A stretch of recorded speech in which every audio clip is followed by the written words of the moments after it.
No cenário agitado do final da República Romana, um confronto naval mudaria para sempre os rumos da história ocidental. A Batalha de Actium, travada em 2 de setembro de 31 a.C., não foi apenas um choque de forças militares, mas também um embate de ambições, alianças e destinos individuais que acabariam por definir os contornos do império mais poderoso da antiguidade. Para entender a magnitude desse episódio, é preciso mergulhar nos eventos que antecederam o confronto e nas consequências que ecoaram por séculos. Após o brutal assassinato de Júlio César, Roma mergulhou em uma espiral de instabilidade e conflitos internos. O vácuo de poder abriu espaço para rivalidades ferozes entre aqueles que se viam como legítimos sucessores do grande ditador. Dois nomes despontaram nessa disputa: Marco Antônio, fiel braço direito de César, e Otaviano, seu herdeiro adotivo. Enquanto Marco Antônio buscava consolidar sua posição no Oriente, aproximando-se cada vez mais de Cleópatra Sedes, rainha do Egito, Otaviano manobrava politicamente em Roma, procurando apresentar-se como o restaurador da ordem e dos valores republicanos. A aliança entre Marco Antônio e Cleópatra não era apenas estratégica, mas também pessoal. Unidos pelo amor e pelos interesses políticos, ambos representavam uma ameaça para a elite romana, que via com desconfiança a influência crescente da rainha egípcia sobre os destinos de Roma. Alimentando o ressentimento popular, Otaviano se aproveitou da situação para pintar Antônio como um traidor, seduzido pelos luxos e pelos encantos do Oriente.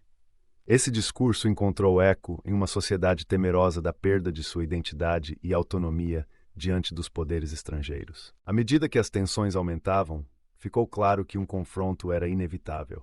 Os exércitos foram reunidos e as frotas preparadas para o que seria uma das maiores batalhas navais da antiguidade.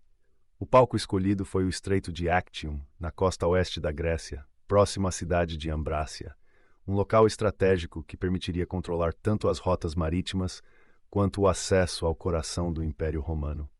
De um lado, Otaviano contava com a genialidade militar de Marco Vipsânio Agripa, seu almirante e amigo de confiança, além de uma frota bem equipada e disciplinada. Do outro, Marco Antônio e Cleópatra reuniram uma poderosa aliança, trazendo consigo uma impressionante armada egípcia, com navios maiores e mais pesados, repletos de soldados e marinheiros experientes.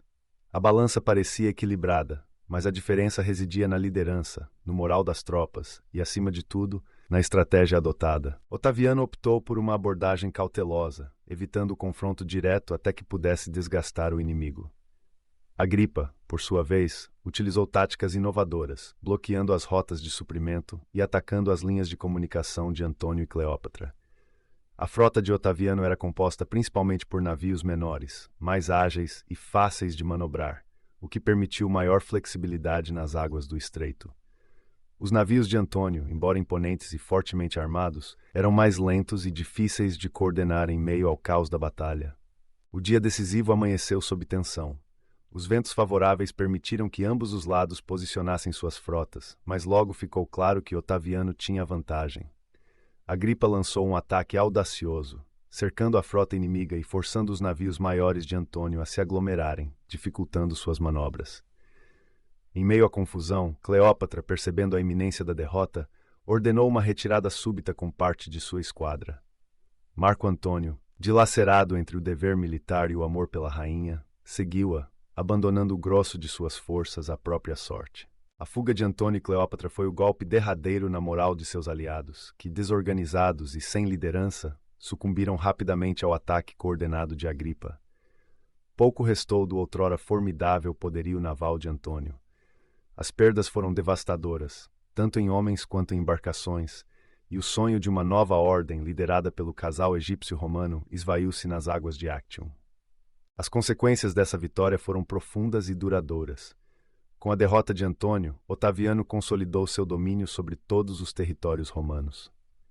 Cleópatra, ao retornar ao Egito, enfrentou a inevitabilidade da derrota e, diante da iminência da invasão romana, optou pelo suicídio, assim como Marco Antônio. O Egito, por séculos um dos mais poderosos e influentes reinos do Mediterrâneo, foi anexado ao Império Romano, tornando-se uma de suas mais ricas províncias. Otaviano retornou a Roma como um herói, o pacificador que pôs fim às intermináveis guerras civis. Em 27 Susco recebeu do Senado o título de Augusto, tornando-se o primeiro imperador de Roma. Iniciava-se a Era da Pax Romana, um período de relativa paz e prosperidade que duraria mais de 2 séculos. A vitória em Actium não apenas eliminou seus principais rivais, mas também permitiu a centralização do poder e a fundação de um regime autocrático que daria estabilidade ao mundo romano. Do ponto de vista simbólico, a Batalha de Actium representou mais do que uma simples vitória militar.